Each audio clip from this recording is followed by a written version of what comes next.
ससुराल में दोष। अरे बेटा, पता नहीं क्या भला हमारे पीछे लगी है। जीवन से सुख चैन ही छिन गया है। तूने तो ज्योतिष में पीएचडी कर रखी है, सारी दुनिया को उपाय बताता है, कभी अपनी चाची का भी भला कर दे। अब तो अपना पुश्तैनी मकान भी बेच दिया मैंने, अभी भी कोई फर्क नहीं बेटा। अरे चाची, अब पूरी बात मुझे विस्तार से बताओ। मुझसे जितनी मदद बन पड़ेगी मैं जरूर करूंगा। अच्छा साहिल, तुम बताओ। चाची तो बात बात पर रोने लग जाती है। क्या बताए भाई, समझ में नहीं आता। हमने किसी का क्या बिगाड़ा है?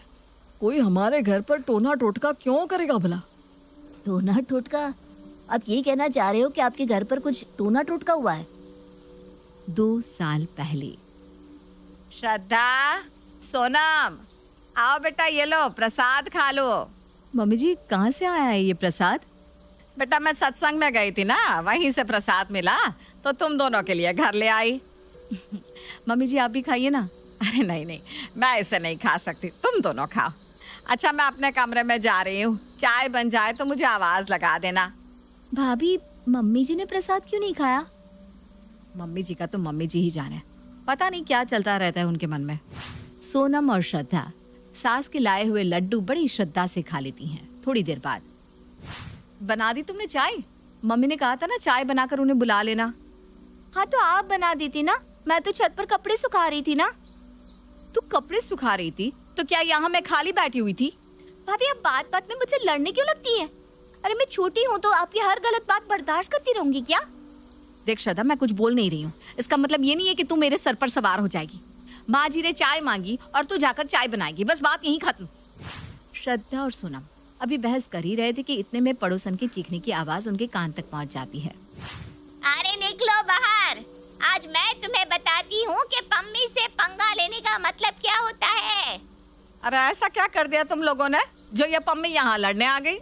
हमने तो ऐसा कुछ नहीं किया मम्मी जी, पता नहीं ये पम्मी आंटी क्यों चिल्ला रही हैं। तुम लोग ही संभालो इसे, मैं तो अपने कमरे में आराम कर रही हूँ।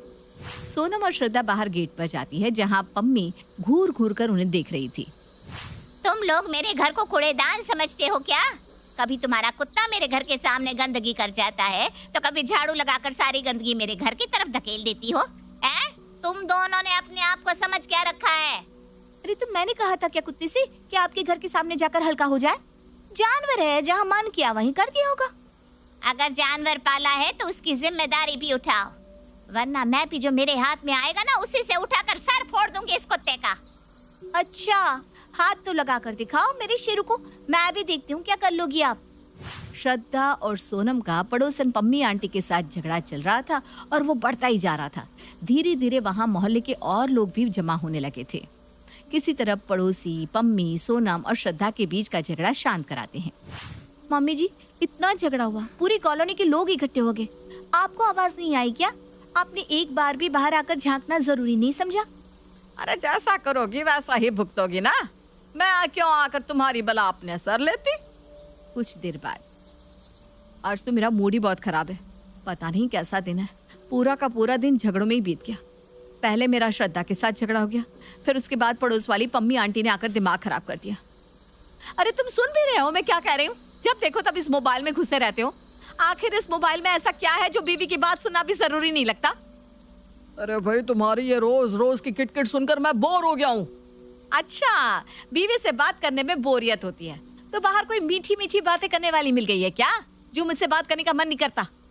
वो कहावत तो सुनिए ना कि आदमी गुड़ ना खिलाए लेकिन गुड़ जैसी बात तो कर दे। इनसे तो इतनी उम्मीद भी करना बेकार है कि ये बात ही सुन ले। सोनम का झगड़े का कैसेट जो एक बार प्ले हुआ तो रुकने का नाम ही नहीं ले रहा था। देर रात तक सोनम और पति साहिल का झगड़ा होता रहा और उसके बाद दोनों मुंह फेर कर सो गए। अगले दिन सोनम और श्रद्धा अपना अपना काम निपटा रही थी। कुछ देर बाद उनकी सासू माँ फिर से 2 लड्डू हाथ में लेकर घर में घुसती है। अरे बहू, आओ जरा प्रसाद ले लो। नहीं मम्मी जी, आज मेरा लड्डू खाने का मन नहीं है। एक लड्डू आप खा लीजिए और एक लड्डू श्रद्धा के लिए रख दीजिए। ये लड्डू सिर्फ तेरे और श्रद्धा के लिए है, खा ले चुपचाप।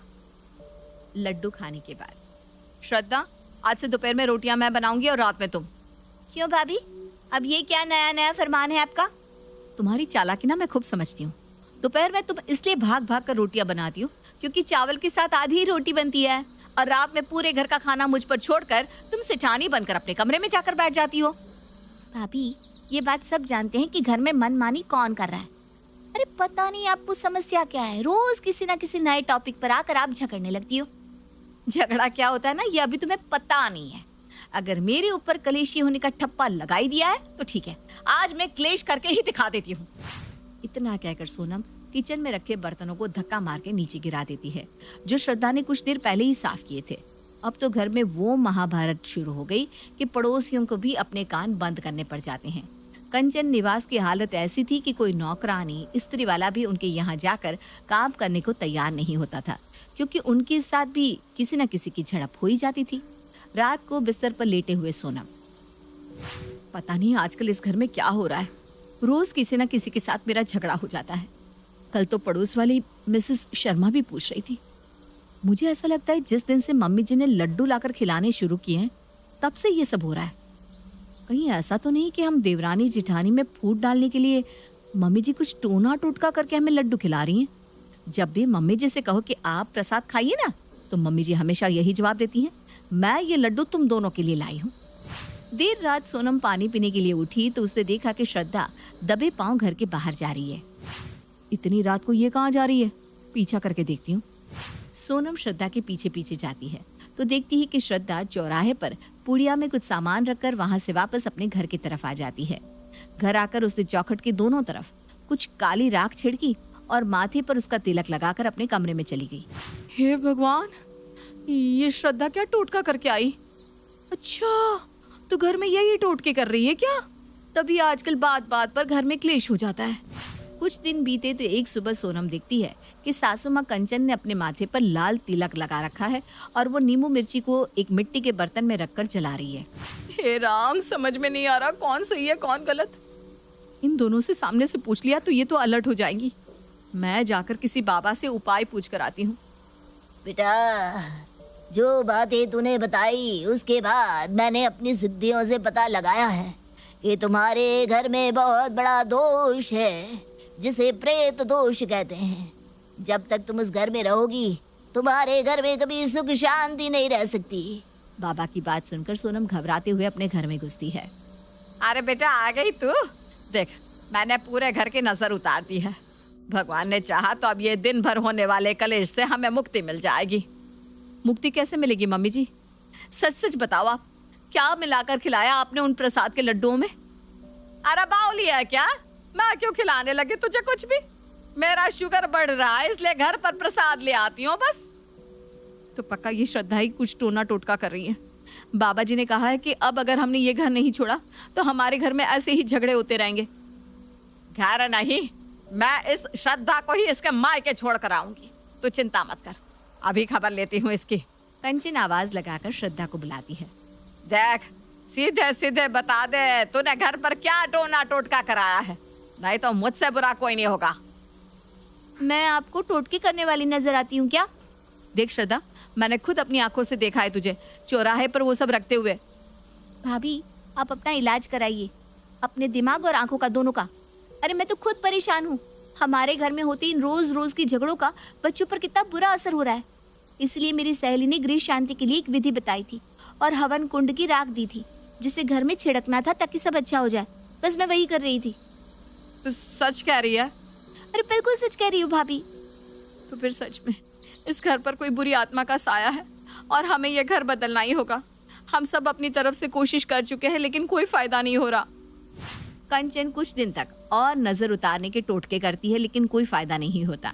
बात बात पर दोनों बहुएं कभी सास से, कभी अपने पति से, कभी पड़ोसियों से उलझ ही जाती थी, जिससे मोहल्ले में भी उनकी बहुत बदनामी हो गई थी।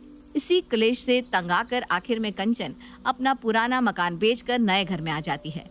लेकिन बाबा जी का टोटका यहाँ पर भी फेल हो गया था। अभी भी घर में होते झगड़े रुकने का नाम नहीं ले रहे थे और अब तो झगड़े इतने बढ़ गए थे कि दोनों देवरानी जिठानी एक दूसरे की सूरत तक देखने को तैयार नहीं थी। पूरी कहानी सुनने के बाद विमल जोर जोर से हंसने लगता है। अरे चाची, दरअसल आपके घर में जो भूत है ना, वो एक मकान तो क्या, आप 100 मकान भी छोड़ेंगे ना, तब भी आपका पीछा नहीं छोड़ने वाला। क्या तो कोई उपाय है क्या बेटा? अरे चाची, उपाय नहीं, पहले समस्या तो सुन लीजिए।